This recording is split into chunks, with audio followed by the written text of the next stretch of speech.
உங்க மேல உள்ள அபிஷேகம் செயல்படணும் அப்படின்னா உங்க மேல உள்ள தேவ திட்டம் தேசத்தில் செயல்பட வேண்டும் என்றால் இருதயத்திலே ஒரு சுத்தம் இருக்க வேண்டும். அல்லேலூயா. அந்த இருதயம் தேவனுக்கு உகந்ததா இருக்கணும். ஆவிக்குரிய வாழ்க்கையில நாம வளர்ச்சி அடைய, ஆவிக்குரிய வாழ்க்கையில அடுத்த நிலைமைக்கு நாம செல்ல வேண்டும் என்றால் நம்ம இருதயம் சரியா இருந்தால்தான் ஆண்டவர் அதை பார்த்து நம்மை உயர்த்துவார். அல்லேலூயா. ஆவிக்குரிய வாழ்க்கைக்கும் ஆண்டவர் நம்ம இருதயத்தை பார்க்கிறதுக்கு ரொம்ப நெருங்கின தொடர்பு உண்டு.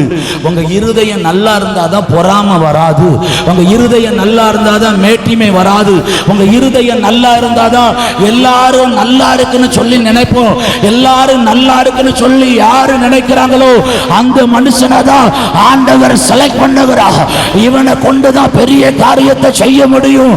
அப்படி இல்லைன்னா இவன் எல்லார் மேலும் பொறாமப்படுவா, எல்லார் மேல இவன் வீணான காரியங்களை கொண்டு சந்திப்பா. இவனை கொண்டு என் திட்டத்தை செயல்படுத்த முடியாது. இவன் இருதயம் நல்லா இருக்கிறது என்று சொல்லி 7 பேரை ரிஜெக்ட் பண்ணினா, 8வது நபராய் தாவீதை கர்த்தர் செலக்ட் பண்ணினா. இந்த திருவிருந்து ஆராதனை சொல்லுங்களேன், என் இருதயம் சரியாகட்டும் ஆண்டவரே, என் இருதயம் உமக்கு நேராய் திரும்பட்டும் ஆண்டவரே. வசனம் சொல்லுகிறது, எப்போ ஆண்டவர் அபிஷேகம் பண்ணினாரோ அன்னையிலிருந்து தாவீது கூட பரிசுத்த ஆவியானவர் தங்கி இருந்தார்.